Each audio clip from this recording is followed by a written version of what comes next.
연초부터 불거진 저축은행 부실 사태.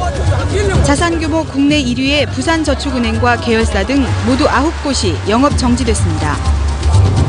이후 검찰 조사에서 임원 비리가 드러나면서 이어진 대규모 예금 인출. 당국은 사태 수습에 나섰습니다. 네, 제1저축은행은 지금 영업 정지될 계획이 없고요. 하지만 이 약속은 지켜지지 않았습니다. 자산 3조 원대, 업계 2위와 3위까지 저축은행 7곳이 또 영업 정지됐습니다. 2011년 9월 18일자로 영업 정지 처분을 받게 된 데 대하여 이로의 말씀을 드립니다. 한가로운 휴일, 집에서 TV를 보다 뛰쳐나온 예금자들은 분노했고 우량은혜라고 큰 소리 쳐놓고 1년 사이에 갑자기 무슨 놈의 BIS1이 마이너스 11%는 이게 말이나 되는 겁니까? 가지급금을 받기 위해 은행 앞에서 밤을 꼬박 세웠습니다.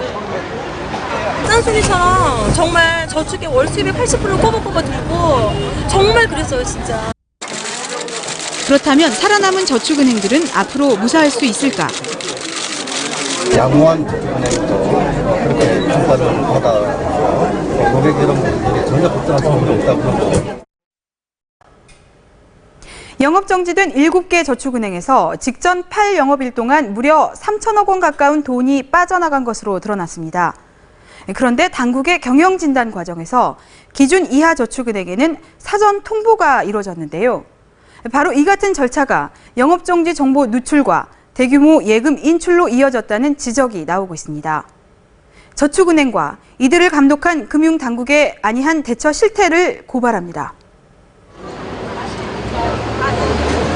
갑작스런 영업정지 사흘째, 은행 앞에 긴 행렬이 늘어섰습니다. 가지급금 지급 신청 하루 전부터 번호표를 기다리는 겁니다. 아예 돗자리를 깔고 앉은 고객들. 아침부터 이곳에 온 80대 할머니는 끼니도 걸으며 밤을 새웁니다. 자식들이 준 용돈을 한 푼도 안 쓰고 꼬박꼬박 맡겼다며 그 돈을 한시라도 빨리 찾고 싶어서입니다. 나는 진짜 아들이 준 거. 아들들 칠남매인데 tık 준 거 안 치고 뭐했다가 진짜 넣은 거야.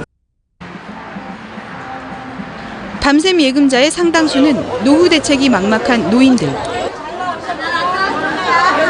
난 평생을 모은 돈이라고 이게 지금. 그런데 어느 날 갑자기 호랭이 항아리에다 고기를 집어넣어서 이게 될 일이냐고. 유난히 춥고 긴 밤을 견뎌야 했습니다. 토요일 날 오전에 오시면 됩니다. 그나마 줄을 서서 예금을 돌려받을 수 있는 이들은 사정이 나은 편. 후순위 채권을 샀다 돈을 모두 날리게 된 고객들은 곳곳에서 1인 시위에 나섰습니다. 아들의 백혈병 치료비를 찾아서 병원 치료비를, 백혈병 치료비를. 백혈병 치료비가 너무 많이 들어가요. 후순위차는 여기는 안 딸 결혼 자금을 돌려달라는 겁니다. 그 여자들을 상대로 딸내미 시집 가려고 마련한 돈 시집 가려는데 보태려고 딸내미 앞으로 무슨 채권 산 게 없어졌다. 서민들이 이렇게 속수무책 당하는 동안 이번에도 영업정지 직전에 대규모 예금 인출이 이루어진 것으로 드러났습니다. 국회 정무위 김정 의원을 통해 입수한 영업정지된 저축은행 7곳의 예금 인출 현황입니다. 지난 5일 이후 7개 은행의 순 인출액이 갑자기 증가합니다. 제1저축은행의 경우 지난 5일부터 뭉칫돈이 빠져나가면서 영업정지 전날인 16일까지 인출액이 1,292억 원. 이전 한 달 동안 인출액 157억 원에 비해 무려 10배 가까이 늘었습니다. 토마토저축은행 역시 인출액이 100억 원이 넘는 날이 늘면서 지난 5일 이후부터 모두 621억 원이 빠져나갔습니다. 이전 8일 동안의 인출액 43억 원에 14배가 넘습니다. 영업정지 직전 영업일 8일 동안 7개 저축은행에서 빠져나간 예금은 무려 2,883억 원. 평소와 다른 예금 인출이 이어진 겁니다. 금감원도 국감에서 대주주와 특수관계인들의 사전 인출 사실을 시인했습니다. 조치를 알려주고 재산도 빼돌리자. 이런 판단을 충분히 했을 가능성이 있다라는 이야기. 없었습니까, 그러면? 그런 인출이 일부 있었지만 아주 극소수 조금 있었습니다. 몰랐다면 내가 뭐 또 사전 인출 규모를 10억 원이라고 밝혔지만 이 금액은 전체 인출된 예금이 아니라 대주주와 특수관계인들이 미리 빼낸 금액만을 한정해 발표한 것이라고 밝혔습니다. 그렇다면 영업정지 직전 3천억 원에 가까운 돈이 빠져나가는 동안 업계에선 무슨 일이 있었을까? 금감원은 지난 7월과 8월 전체 85개 저축은행에 대한 경영 진단을 벌였습니다. 불법 부당대출 적발을 통해 적정한 대손 충당금이 적립돼 있는지 등을 점검했고 BIS 비율이나 순자산이 부족한 곳은 자구 계획을 제출하도록 했습니다. 이 과정에서 지난 18일 영업정지된 7곳을 포함해 기준에 못 미치는 저축은행들에게 영업정지에 해당하는 경영 개선 명령을 사전 통보했다고 신흥호 금감원 부원장고는 밝혔습니다. 8월 29일 날 통지를 했어요. 사전 통지. 네. 그 사전 통지 사실이 사전 유출이 돼갖고 정보를 뺐다고 하면 그거는 문제가 있는 겁니다. 또 이미 시장에서 퇴출 정보가 돌았다며 이를 모르는 개인들만 당한 것이라고 말해 논란이 예상됩니다. 시장에서 이 회사에 대한 재무정보 있지 않습니까? 네. 재무정보를 파악하고 이런 상황에서는 아는 사람들은 많이 뺐어요, 돈을, 그거를. 아는 사람들은 그러니까 많이 뺐고, 일반인들은 그 정보를 모르는 사람들은 안 뺐죠.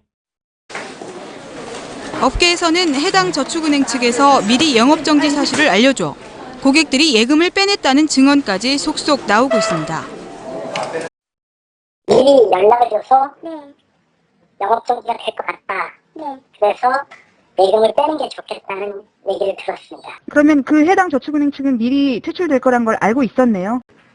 그래, 알고 있었으니까 그렇게 연락이 왔겠죠. 그런데 지난 20일 국감에서 김석동 금융위원장은 영업정지 전날 밤 늦게 퇴출 명단을 결정했기 때문에 해당 은행은 통보를 받을 때까지 퇴출 사실을 전혀 몰랐다고 밝혔습니다. 토요일 거의 밤 10년 늦게 결정을 했습니다. 전 과정을 엄격하게 보안을 지켰고 심지어 해당 회사까지도 감독관을 통해서 통보하기 전까지는 몰랐고 영업정지 정보의 사전 유출을 놓고 전혀 다른 말을 하는 금감원과 금융위. 과연 누구의 말이 맞는 것일까? 누군가 거짓말을 하는 것이 분명하다면 책임을 져야 하는 부분입니다. 이와 관련해 해당 저축은행 측에서는 앞서가는 언론 보도로 불안한 고객들이 돈을 빼낸 것이라며 사전 정보 유출 가능성을 부인했습니다. 사전에 정보가 뭐 퇴출 예상 뭐 이런 데 해가지고 대형사 뭐 이렇게 나오고 이랬었지 않습니까? 그러니까 그 고객들이 불안하니까 충분해지 5천만 원 미만 충분해지 고객들이 대부분이에요. 금감원 측도 추석 때 필요한 자금 인출과 일부 불안한 고객들이 돈을 빼냈기 때문이라고 해명했습니다. 사랑은 나눌수록 더 커집니다. 이번에 영업정지된 토마토 저축은행의 광고 동영상입니다. 결혼자금 모아야죠. 토마토와 프라임 저축은행은 지난해 후순위 채권을 공모할 때도 유명 연예인을 내세운 광고를 통해 높은 금리로 투자자들을 끌어모았습니다. 마음 놓고 하시라고 우리는 뭐 여기 자산이 8% 이상이면 아무 이상이 없으니까 걱정하지 마시라 이런 얘기까지 해가면서 그걸 정상 영업 중인 토마토 2 저축은행에선 영업정지된 모 은행의 후순위채를 인가도 받지 않고 116억 원어치나 판매하기도 했습니다. 또 영업정지 직전까지 추가로 금리를 올려가며 예금 유치에 열을 올렸습니다. 이자가 높다며 고객들에게 문자 메시지를 보내고 이거 하여튼 저 삼아줘 자꾸 무슨 이자는 높다고 막 몇 프로 위에 준다고 자꾸 막 문자가 와요. 그래서 이상하다 했지. 뭔 이자를 자꾸 준다고. 그러니까 그것이 바로 우리 더 막 끌어모으는 그런 수법이었나 봐 지금 생각하니까.